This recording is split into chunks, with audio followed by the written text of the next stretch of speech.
नमस्कार, हमारा उत्तर प्रदेश देख रहे हैं आप। मैं हूं आपके साथ भावना त्रिपाठी। रुक करेंगे प्रदेश की तमाम बड़ी खबरों की ओर। लखीमपुर खीरी जिले में आचार संहिता लागू होने के बाद प्रशासन अलर्ट हो गया है। उपचुनाव के मद्देनजर राजनीतिक होर्डिंग बोर्ड हटाए जा रहे हैं। खीरी जिले की पलिया नगर पालिका सीट पर उपचुनाव होना है। आपको बता दें कि नगर पालिका परिषद पलिया में अध्यक्ष रहे स्वर्गीय केबी गुप्ता के निधन के बाद ये सीट खाली हुई थी। केबी गुप्ता बीजेपी से चेयरमैन थे। उपचुनाव की घोषणा के बाद प्रशासन अलर्ट हो गया है और भारी पुलिस बल के साथ एसडीएम पलिया कार्तिकेय सिंह और सीओ पलिया यादवेंद्र यादव मौजूद रहे।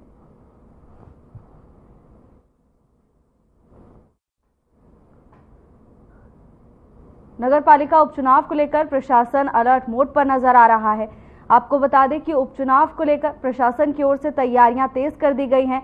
सभी तरह के इंतजाम पूरे कर लिए गए हैं और जगह जगह से होर्डिंग्स भी हटाने की कवायद तेज कर दी गई है।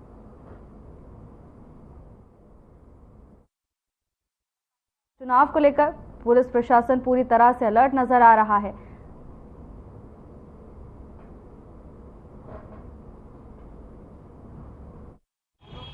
दोनों पे 5,000 का जुर्माना लगाइए दोनों पर।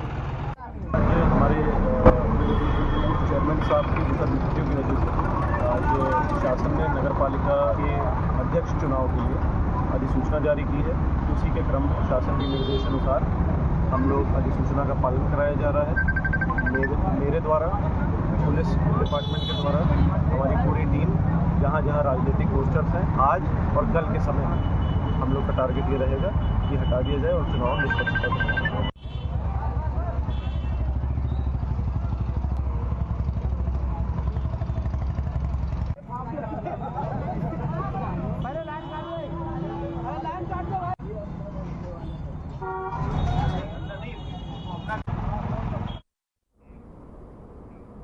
वाराणसी दक्षिणी से 7 बार के विधायक श्यामदेव राय चौधरी का आकस्मिक निधन हो गया। श्यामदेव चौधरी बीजेपी से 7 बार के विधायक रहे हैं। बता दें कि श्यामदेव चौधरी ब्रेन हैमरेज की बीमारी से ग्रसित थे। उन्हें अस्पताल में भर्ती किया गया था। अस्पताल में उनसे मिलने मुख्यमंत्री योगी आदित्यनाथ समेत कई शीर्ष नेताओं ने मुलाकात की थी। इलाज के दौरान उनकी मृत्यु हो गई। गार्ड ऑफ ऑनर देकर सम्मान सहित उनकी अंतिम विदाई की गई।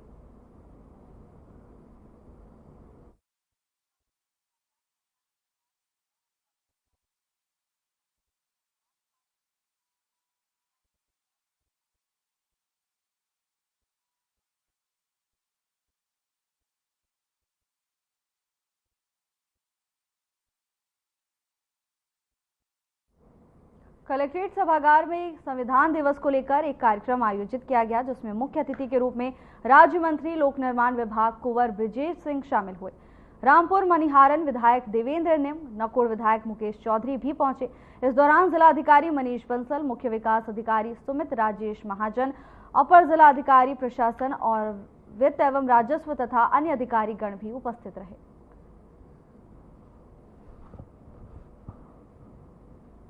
संविधान दिवस के अवसर पर कलेक्ट्रेट सभागार में भव्य कार्यक्रम का आयोजन हुआ, जिसमें राज्य मंत्री शामिल हुए।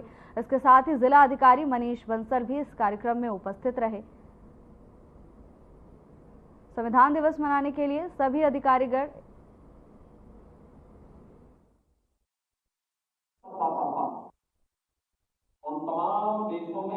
आज अपने संविधान के, भारत का जो संविधान हम सब ने अंगीकृत किया था, उस संविधान के अमृत काल में आज हम प्रवेश कर रहे हैं। आज से लेकर अगले वर्ष इसी तिथि तक पूरे वर्ष ये कार्यक्रम केंद्र सरकार के माध्यम से और प्रदेश सरकार के माध्यम से विभिन्न प्रकार के कार्यक्रम इस कड़ी में चलेंगे। आज भारत की महामहिम राष्ट्रपति माननीय प्रधानमंत्री जी के साथ दोनों सदनों की संयुक्त बैठक को संबोधित करेंगी। उसी क्रम में उत्तर प्रदेश के अंदर प्रत्येक जनपद मुख्यालय पर आज प्रातः 9:30 बजे से 10:30 बजे तक इस कार्यक्रम का आयोजन किया गया। समानता के भाव के साथ जोड़ता है और नागरिकों को वोटिंग का पावर नहीं दिया था, लेकिन भारत ने और हमारी महान संविधान के नाते। बिजनौर के नाहटौर विधानसभा क्षेत्र में भारतीय संविधान दिवस के अवसर पर विशेष कार्यक्रम आयोजित किए गए। कार्यक्रम में मुख्य अतिथि के रूप में पहुंचे बीजेपी विधायक ओम कुमार ने उपस्थित सभी लोगों को संविधान की शपथ दिलाई। इस अवसर पर उन्होंने संविधान के महत्व पर प्रकाश डालते हुए कहा कि संविधान दिवस हमें अपने अधिकारों और कर्तव्यों की याद दिलाता है और एक मजबूत और सशक्त समाज बनाने के लिए प्रेरित करता है।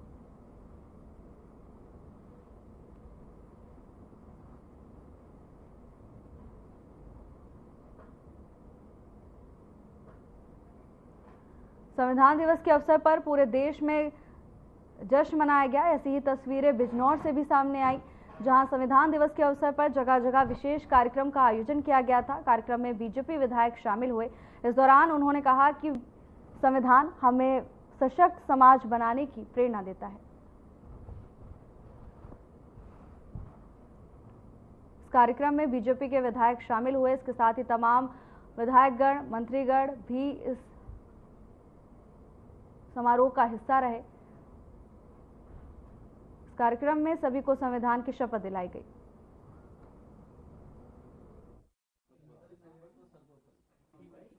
आज संविधान दिवस है और 2015 में हमने पहली बार संविधान दिवस मनाया था। तब से लेकर आज तक संविधान दिवस मनाया जा रहा है। मैं सभी को संविधान दिवस की बहुत शुभकामनाएं देता हूं। डॉक्टर भीमराव अंबेडकर साहब के मेहनत से ये संविधान का निर्माण हुआ। वैसे तो हमें आज़ादी 15 अगस्त 1947 को मिल गई थी, लेकिन 26 जनवरी 1950 को भारत का संविधान लागू किया गया। खबर वाराणसी से है, जहां शास्त्री घाट पर किसानों ने धरना प्रदर्शन किया।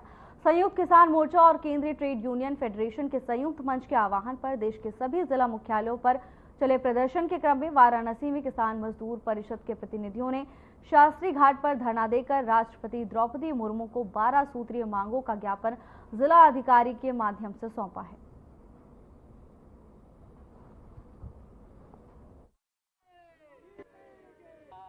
मैं रामजी सिंह, वाराणसी जिला किसान सभा का अध्यक्ष। इस देश के अंदर 26 नवंबर 2020 को देश के मजदूर संगठनों और किसान संगठनों ने एक आंदोलन खड़ा किया था, जो आंदोलन संयुक्त किसान मोर्चा के नाम से प्रसिद्ध हुआ। और देश का किसान फसल का वाजिब दाम और कर्जा मुक्त किसान के इस दो नारों के साथ दिल्ली की सीमाओं पर डटा और वह आंदोलन 3 कृषि कानून को वापस करने की मांग के साथ था। आज उसकी चौथी बरसी है। सरकार ने किसान संगठनों से, संयुक्त किसान मोर्चा से और साथ ही साथ मजदूर संगठनों से जो कुछ समझौता किया, उस समझौते का पालन नहीं हुआ।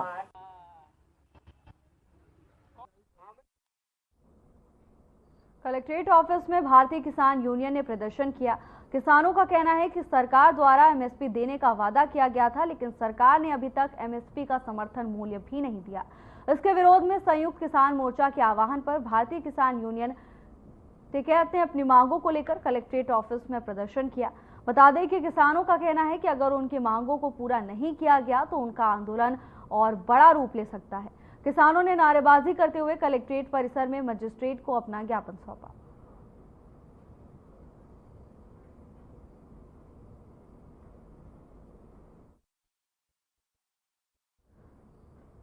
कलेक्ट्रेट परिसर में किसानों ने जोरदार प्रदर्शन किया। इस दौरान उन्होंने प्रशासन के खिलाफ जमकर नारेबाजी की। इसके साथ ही उन्होंने चेतावनी दी है कि अगर जल्द ही उनकी मांगों को पूरा नहीं किया गया तो ये आंदोलन और बड़ा हो सकता है। आपको बता दें कि एमएसपी समेत तमाम मांगों को लेकर किसानों का प्रदर्शन तेज होता जा रहा है। कलेक्ट्रेट परिसर में भी भारी संख्या में किसान एकत्रित हुए और शासन प्रशासन के खिलाफ जमकर नारेबाजी की। किसानों का कहना है कि सरकार की ओर से एमएसपी पर फसल खरीदने का वादा किया गया था, लेकिन अभी तक समर्थन मूल्य पर ऐसा कोई कार्य नहीं किया गया है, जिससे किसान असंतुष्ट हैं और इसी से उनमें रोष व्याप्त है। अपना विरोध जाहिर करने के लिए सभी किसान कलेक्ट्रेट परिसर पहुंचे, जहां प्रशासन और शासन को घेरते हुए नजर आए। किसानों का साफ तौर पर किसानों का साफ तौर पर कहना है कि अगर जल्द ही उनकी मांगें पूरी नहीं हुई तो यह आंदोलन और बड़ा रूप ले सकता है और इसकी पूरी जिम्मेदारी प्रशासन की होगी।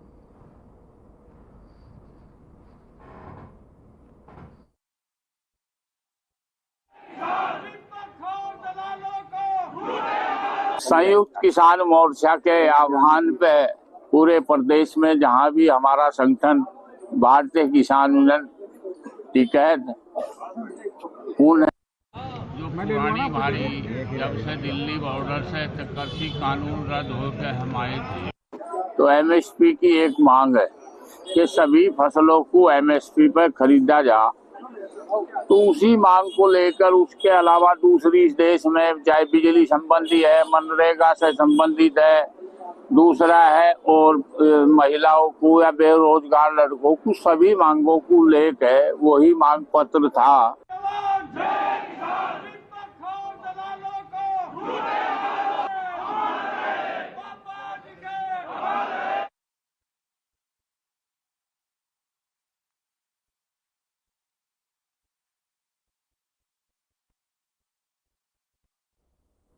मेरठ पुलिस के द्वारा जिला बदर किए गए गैंगस्टर सलमान को पहले शादी से रोका गया और अब एक दिन पहले रिसेप्शन में भी पुलिस का पहरा देखने को मिल रहा है। तो वहीं गैंगस्टर सलमान के भाई अमी पुलिस प्रशासन पर गंभीर आरोप लगाते हुए इसे ज्यादती बताया है। आमिर का कहना है कि वालिमे की दावत के लिए पहले सदर बाजार पुलिस ने उनसे 10 लाख रुपए की डिमांड की, लेकिन अब 2 लाख रुपए मांगे जा रहे हैं और पैसे नहीं देने पर प्रोग्राम नहीं करने देने की धमकी भी दी जा रही है।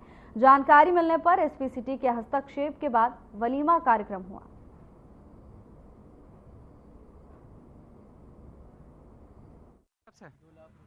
किसने मांगा ये 2 लाख रुपए? आमिर। आज किस लिए आए आप एसएसपी ऑफिस? सर मेरे भाई का आज रिसेप्शन पार्टी थी जिसमें जिला बदर कर दिया था, तो वो तो आएगा नहीं। हमने लोगों को कुछ को बुला रखा था, इसलिए हम पार्टी कर रहे थे उसकी गैर मौजूदगी में, वलीमे की पार्टी। तो उसमें कुछ पुलिस अफसर आए हैं और उन्होंने आके वो रुकवा दिया। क्या प्रोग्राम रहा है रुकवाने का? ये तो उन्होंने कुछ बताया नहीं क्यों रुकवाया, कि हमने होने देने के। जैसा आप बता रहे थे कुछ आरोप भी आप लगा रहे थे थानेदार पे, क्या? जी पैसे मांग रहे हैं जी वो। कितने? 2 लाख रुपए। आज आप एसएसपी ऑफिस आए हो? जी मैं एप्लीकेशन एसएसपी साहब के लिए लेकर आया था, अपनी मेरी मदर ने लिखवाई थी, लेकिन वो बेहोश हो गई ये सुन के। किसने मांगा ये 2 लाख रुपए?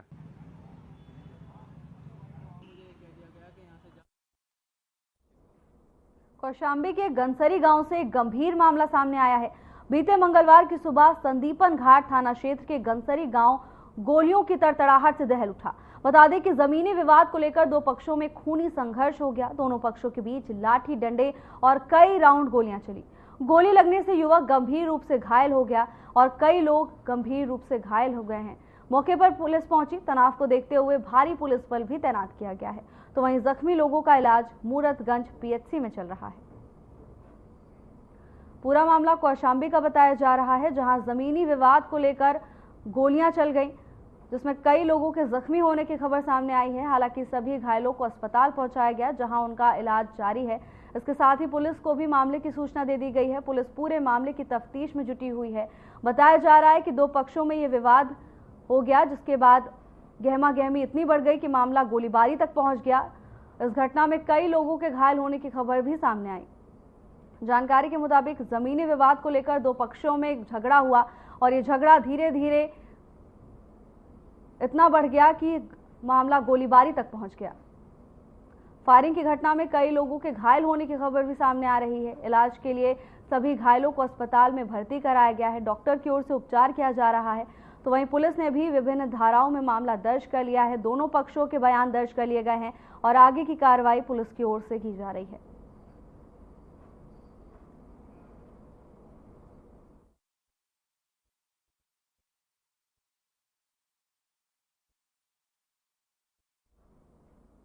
मैनपुरी में आढ़तिया की गोली लगने से संदिग्ध मौत हो गई। युवक मंडी से वापस बाइक से घर जा रहा था, तो वहीं पुलिस को घटनास्थल के पास ही तमंचा पड़ा मिला। पुलिस मामले की जांच में जुटी हुई है। मौके पर फोरेंसिक टीम को मौके पर बुलाया गया। मामला शहर कोतवाली क्षेत्र के देवी रोड बाईपास नगरिया मोड़ का है।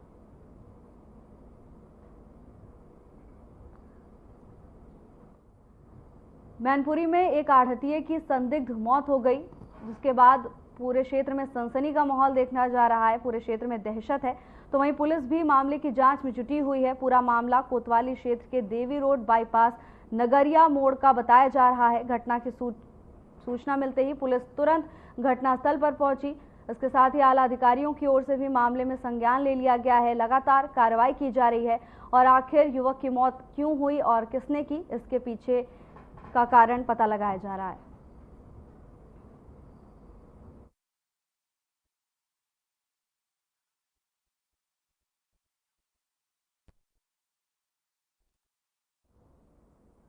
मुजफ्फरनगर में मिट्टी से भरा ट्रक अनियंत्रित होकर नदी में गिर गया।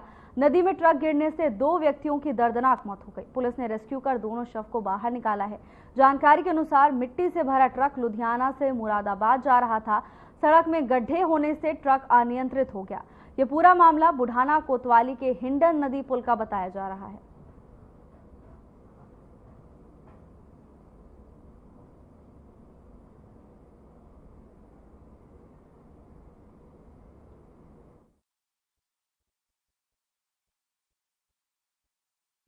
सड़क पे गड्ढे होने के कारण ये बड़ा हादसा हुआ, जिसमें 2 लोगों की जान जाने की खबर सामने आ रही है। अब इसको लेकर प्रशासनिक अधिकारियों पर तरह तरह के सवाल खड़े होते हैं कि अगर सड़कों की मरम्मत नहीं की जा रही है तो उसका सीधा असर आम लोगों पर देखने को मिल रहा है।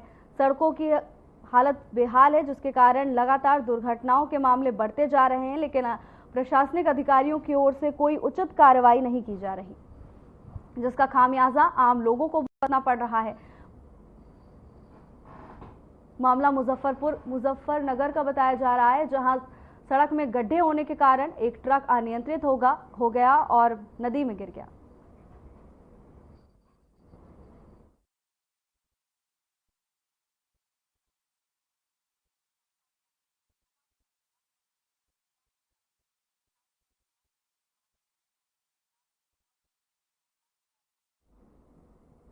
बिजनौर के थाना मंडावली क्षेत्र में तेज रफ्तार बेकाबू कार ने एक बच्चे सहित 2 को जोरदार टक्कर मार दी।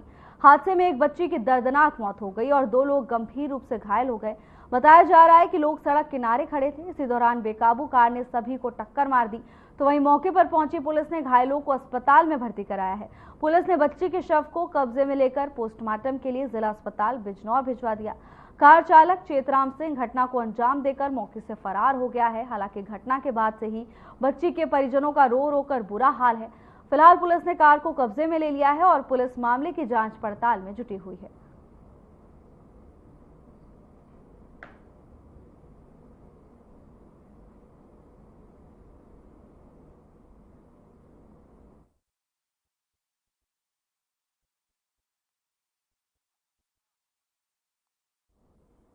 महाराजगंज जिले में ग्रामीण मजदूरों को रोजगार मुहैया कराने के उद्देश्य से चलाई जा रही महात्मा गांधी राष्ट्रीय ग्रामीण रोजगार गारंटी योजना भ्रष्टाचार की भेंट चढ़ रही है।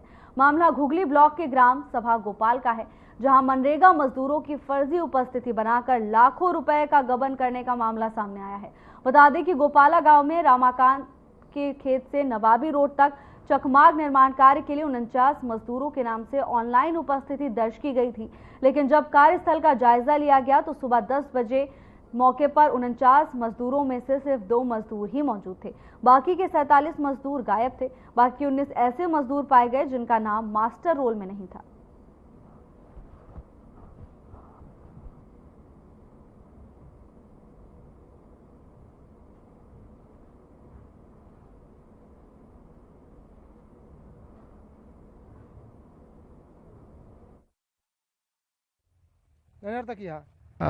ये कौन सा ग्राम सभा है? गोपाला। कहाँ से कहाँ तक काम हो रहा है? मैं पुल के किनारे से यहाँ तक की कर रही हूँ। हाँ, कितने आदमी लगे हैं आज? कितने? 21 लोग हैं। 21 लोग हैं। और कल कितने थे? कल 19 लोग। कल 19। परसों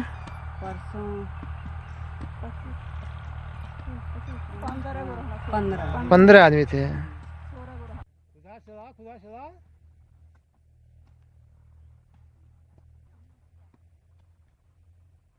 तक यहाँ इधर देखिएगा। खुदा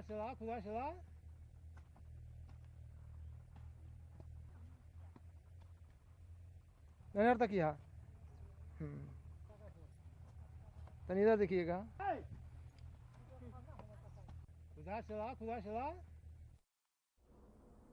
सोफा बनाने की फैक्ट्री में आग लगने पर हड़कंप मच गया। आग लगने की सूचना पर तत्काल स्थानीय पुलिस और फायर स्टेशन की गाड़ियां मौके पर पहुंची और फायर ब्रिगेड के द्वारा आग पर काबू पा लिया गया। तो वहीं घटनास्थल पर पुलिस के उच्च अधिकारी मौके से पहुंचकर आग को नियंत्रित करने का प्रयास किया। आग को काबू करने के बाद स्थानीय पुलिस और फायर ब्रिगेड के द्वारा सर्च ऑपरेशन चलाया गया। इस सर्च ऑपरेशन में 3 व्यक्तियों की लाश मिली है। मृतकों के शव का पंचनामा भरकर पुलिस ने शव को पोस्टमार्टम के लिए भेज दिया है। शांति व्यवस्था बनाए रखने के लिए भारी मात्रा में पुलिस बल भी तैनात कर दिया गया है।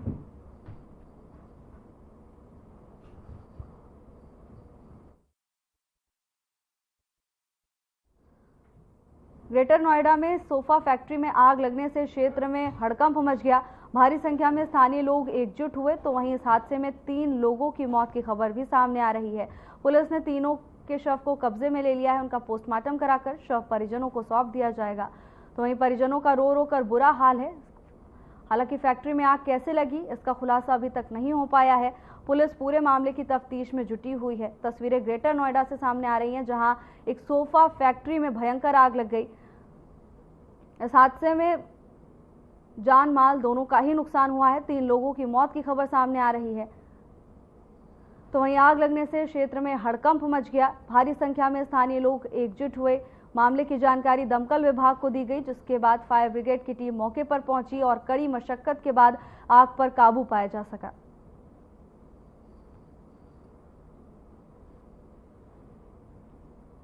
तस्वीरें ग्रेटर नोएडा की एक सोफा फैक्ट्री से सामने आ रही हैं, जहां आग लगने से 3 लोगों की मौत हो गई। फैक्ट्री में आग कैसे लगी इस पर अभी तफ्तीश की जा रही है।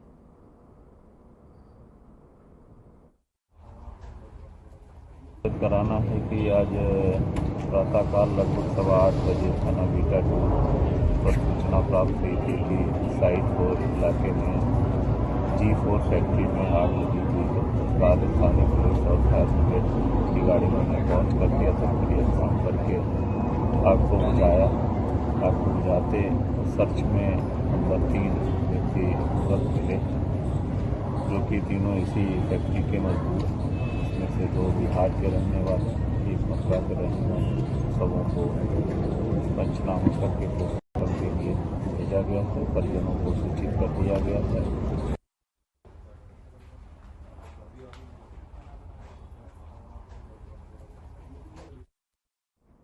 फिलहाल के लिए बस इतना ही। जल्द हाजिर होंगे नई अपडेट्स के साथ। नमस्कार।